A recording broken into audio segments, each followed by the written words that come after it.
बिस्मिल्लाहिर्रहमानिर्रहीम। अस्सलाम वालेकुम नाज़रीन, मेरा नाम है डॉक्टर तारिक इकबाल। आज हम बात करेंगे बच्चों में टॉन्सिल्स के हवाले से। बच्चों में गले बढ़ जाना या टॉन्सिल्स या जिससे उनको गले में बहुत शदीद तकलीफ़ होती है, इस बारे में आज हम बात करेंगे, इसकी वजूहात के बारे में और इलाज के बारे में। नाज़रीन, जब भी देखा जाए तो ऐसी सूरत में जब हद से ज़्यादा बच्चों के गलों में तकलीफ़ पैदा हो तो समझ जाना चाहिए कि उनको टॉन्सिल्स का कुछ इशू है। इसी तरह गले के पिछले हिस्से में टिश्यूज़ के दो बेज़वी शक्ल के लम्फ नोड्स हैं जिसको टॉन्सिल्स कहते हैं, और इसी तरह जो उनके किरदार है बदन में, जो उनका काम है, तो वो जरासीम से, बैक्टीरिया से, इन सारी चीज़ों से बॉडी को बचाना है। जो भी लम्फ नोड्स का किरदार है तो वो ऐसा है कि मुख्तलिफ़ बैक्टीरिया से, जरासीम से इनकी फ़िल्ट्रेशन होती है, और इन टॉन्सिल्स की वजह से हमारा जिस्म बहुत सी बीमारियों से भी बचता है। जैसा कि देखा जाए तो जब भी टॉन्सिल्स की तकलीफ़ होती है तो 7 अलामात में कान में दर्द होना, सर में दर्द होना, इसके साथ साथ गला दुखना और बाज़ औक़ात फ्लू, खांसी, ज़ुकाम, ये सारी चीज़ें साथ होती हैं। नाज़रीन, ऐसी सूरत में बच्चों का इस मर्ज़ में मुब्तला होना और शदीद तकलीफ़ का सामना करना, तो ये सारी चीज़ें शामिल हैं। जब भी आपका बच्चा अगर खाए पिए नहीं या खाने पीने में थोड़ी सी वो दुश्वारी महसूस करे तो समझ जाए कि इनको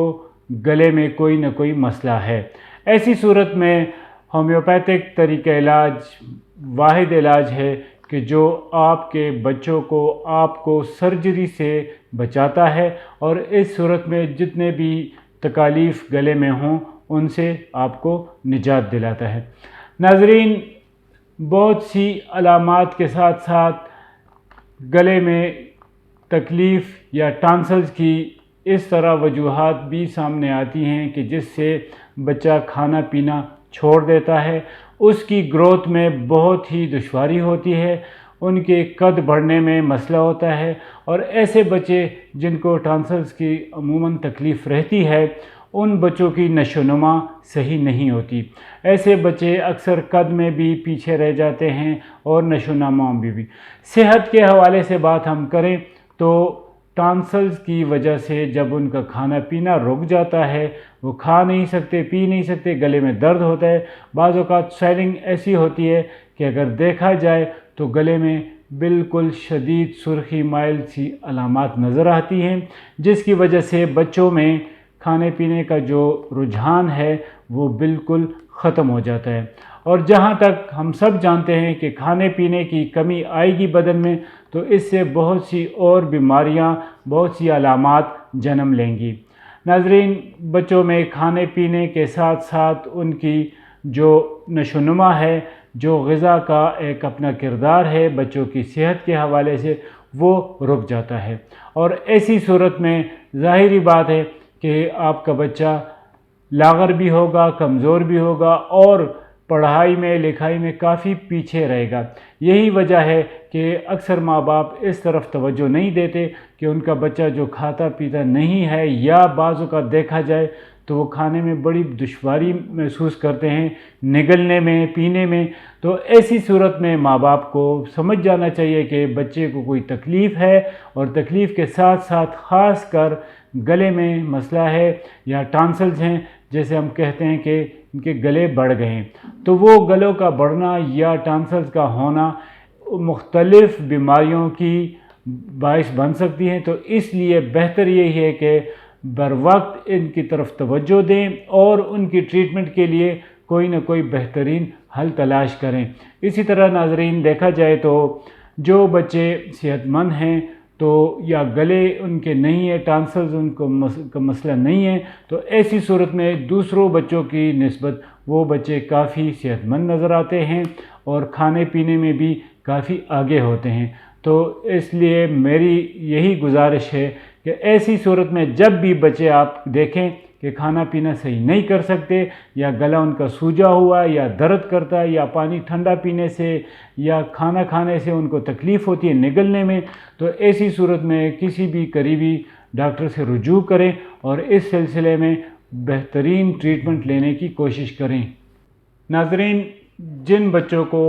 ٹانسلز کا مسئلہ ہو یا رہتا ہو تو دیکھا جائے تو ان کو مزید اور کئی بیماریوں کے لاحق ہونے کے خطرات ہوتے ہیں۔ جب بھی دیکھا جائے کہ ایک بچہ کھانا پینا صحیح نہیں کر رہا، یا گلے میں اس کی یا روتا ہے ہر وقت، یا گلے میں تکلیف ہے، تو چیک اپ کرانا چاہیے۔ گلے میں سویلنگ ہوگی، بچے کو بار بار زکام ہوتا ہو، بچہ کھانستا ہو، یا اس کے ساتھ ساتھ اگر کان میں درد کی شکایت کرے، تو میرے خیال میں کہ سب سے پہلے وہی بات آتی ہے کہ اس کو بہترین علاج کی ضرورت ہے۔ ہومیوپیتھک طریقہ علاج واحد علاج ہے کہ جو آپ کو 100% بہترین ٹریٹمنٹ ملتی ہے اس میں، اور سرجری سے آپ کا بچہ بچ جاتا ہے، کیونکہ اس مسئلے کا حل سرجری نہیں ہے، ٹریٹمنٹ ہے، اور ٹریٹمنٹ ہومیوپیتھک میں ہے۔ اسی طرح دیکھا جائے تو مختلف جگہ پہ بچوں کے گلوں میں جو سویلنگ ہوتی ہے، جو سوزش ہوتی ہے، تو اس سے مزید تکالیف بڑھنے کے ساتھ ساتھ ایک یہ بھی خدشہ رہتا ہے کہ اگر یہ تکلیف بڑھ جائے تو پھر علاج سے بھی کافی مشکلات پیدا ہوتی ہیں، علاج میں بھی وہ صحت واپس نہیں مل سکتی کہ جو شروع میں علاج کرنے سے آپ کا بچہ صحت کے بارے میں صحیح طریقے سے وہ فائدہ لے سکتا ہے جو بر وقت علاج سے ملتا ہے۔ تو ناظرین، گلوزائی ہومیوپیتھک کلینک میں ایسے کئی امراض اور کئی مریضوں کا علاج ہوا ہے جو کہ بہتر ہوئے ہیں، ان کو صحت ملی ہے، اور صحت کے اچھی سی کنڈیشن میں وہ واپس آ گئے ہیں۔ تو میرا یہی مشورہ ہے کہ ایسی صورت میں آپ کی خدمت کے لیے گلوزائی ہومیوپیتھک اپنی سروسز مہیا کر رہا ہے پچھلے کئی سال سے۔ تو امید ہے کہ ہومیوپیتھک طریقہ علاج میں آپ کو ایک سیف سائیڈ ملے گی جس کا کوئی نقصان نہ ہو، جو بچوں کو آپ کو ایک اچھی صحت دے سکتے ہیں اور بنا کسی دوسری بیماری کے پیدا کیے ہوئے ہیں۔ شکریہ جناب۔